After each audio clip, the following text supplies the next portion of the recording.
ukuvuga ngo mu myaka yanjye 7-8 ishize narabaze nsanga ndyama amasaha 5 kuri 6 buri munsi. Bivuga ngo icyo kintu ugomba kugikora. Iyo usomye ibitabo by'abantu bateye imbere, biographies z'abantu bateye imbere, bose bavuga ukuntu iyo bashaka gutera imbere batangira basacrificinze ku gitanda. Bivuga ngo rero niba uri umukunzi w'igitanda hari ukuntu ugomba kugabanya amasaha ukongera amasaha yo gukora.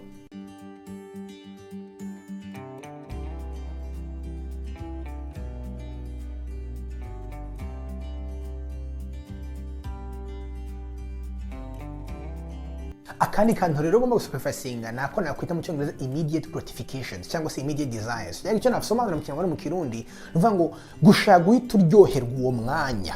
Iki ni ikintu ugomba kumenya. Abantu bose bateye imbere cyane cyane nkunde iki gitabo n'abantu babwiye cyane Millionaire Next Door. Gisone ukuntu iyo gisomye ubona ukuntu abantu bose baba millionaires hano babasha kugira ikintu cyitwa delayed gratification. Kandi abizi nawe niba uzi umuntu ushobora kubuzi wateye imbere cyangwa se umucuruzi cyangwa umuentrepreneur cyangwa se umuntu wabaye mu doctor mu kintu runaka umuganije kugira yuko hari ibintu yigomye uyu munsi kugira ngo azabone byinshi mu myaka iri imbere. Ni ukuvuga ngo iki nicyo ushatse kuvuga ngo niba ushaka icyo kintu runaka uwo mwanya ukumva umuriro cyifuza ukumva uragishaka uyu munsi, ni byiza ko navuga uti no uyu munsi wenda ntacyo mbashije reka mbanze ngendere kuri level ndiho ahubwo mbika amafaranga nyakoresha nyinvesting nkora ibintu hanyuma kiriya kintu ushaka uyu munsi nzakibona ejo cyangwa ejo bundi. Nuvuga ngo abantu rero benshi ndabizi ngo mushaka gutamubwira ariko ubuzima ari bugufi reka twenjoyinge. But you tekereje ko ubuzima ari bugufi ushaka enjoying uyu munsi uba ubaye selfish uba wikunze kubera yuko wowe niyo utabuharesha ufite umuryango wabisigira ufite umurage wasiga kuri iyi si waba ukoze ibintu byinshi birenze wowe uwo uri. So navuga ngo rero kana kandi kantu ugomba kugira navuga ngo niba cya kintu ibaze cya kintu ushaka uwo mwanya wumva ushaka umwanya wumva ushaka uvuze uti oya reka mbanze ndindire nzakibone iminsi iri imbere. So akangana akantu abantu benshi bazi bateye imbere abantu benshi badakora.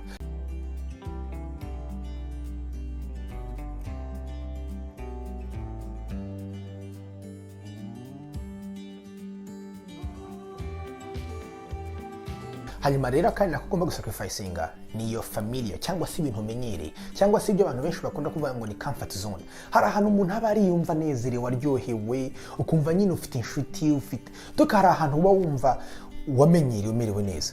Ariko reka mbabwize ukora abantu musoma Bibiliya mushaka ko muzi histoire y'umuntu yitwa Aburahamu ni umuntu Imana yashatse guhumugisha cyane kurenza abandi. Hari muziki ikintu Imana yamubwiye ngo Aburahamu fata ibintu byawe byose uve mu nzu ya so ugende. Hanyuma Aburahamu agenda ahantu atarazi mu kintu nyuma atarazi niho Imana yamuhera umugisha. Icyo bishatse kuvuga ni iki?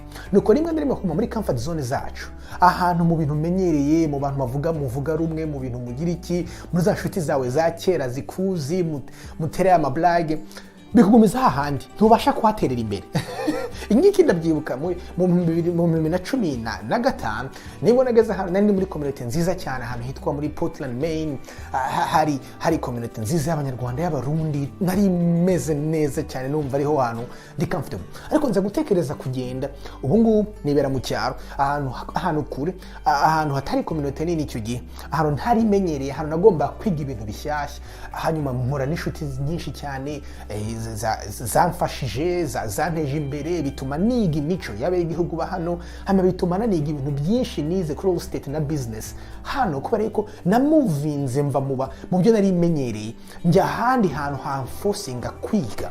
Niyo mpamvu ushaka gusanga abantu benshi bamaze imyaka myinshi muri Amerika muri Canada batazi kuvuga icyongereza neza kubera iki aragenda ahuma muri bya bindi amenyereye byiza nyine biri comfortable ugasanga bibaye ikibazo. Ariko iyo umuntu agiye ahantu hamuforcinga kwiga ndakubwije kuri mu VIP wese urandeba bagushize mu Bushinwa atari umunyarwanda n'umwe mu mezi 3 wabuze igishinwa wabuze n'ukuntu abashinwa bakora n'ibyo bazakora byose. Bivuga ngo rimwe na rimwe gusacrificinga comfort yawe zone ukajya ahantu hashyashya haguforsa kwiga ukagera ku bintu utaruzi kushobora no kugeraho. Ako ni akandi sacrifice ugomba gukora karakomeye ariko ugakora.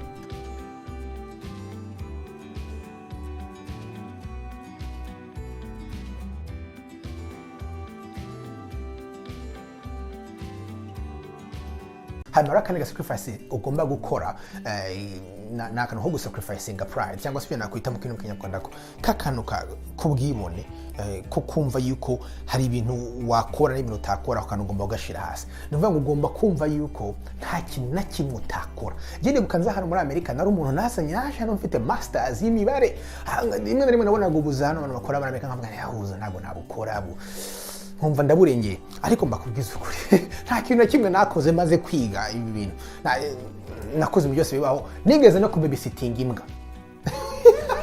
imbwa nkayihanagurira nkayigaburira ariko you know what you fit ikintu ushaka kugiraho nta kintu udakora ukora icyo ari cyo cyose kugira ngo ubashe gutera imbere.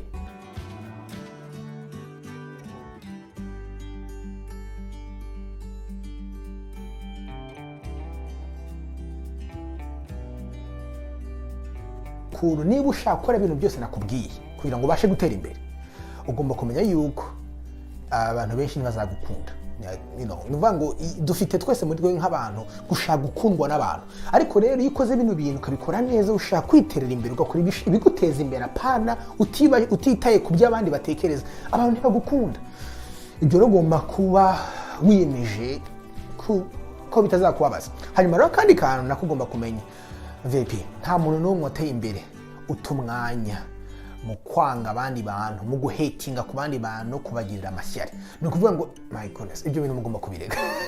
Ni ukuvuga ngo bigutwara umwanya mwinshi n'imbaraga nyinshi kwanga no guhatinga ku bantu ku buryo bituma utabasha kwitekereza ibyo ugomba gutera imbere. So vuga ngo utu tuntu tubiri kudashishikazwa no gukundwa n'abantu cyane hanyuma nawe no kutita ku bandi kugira amashyari cyangwa se hering ibi tuntu mugomba kuhengera kuri character zanyu hanyuma mukabasha kugera kure. Tuvuga ngo Abavip ndabakunda cyane niyo mpamvu mushaka mutera imbere. Tuvuga ngo naho ubutaha tuvuga ngo nimwibagirwe gusharinga iyi video, kuyilikinga hanyuma naho ubutaha. Bye bye, God bless.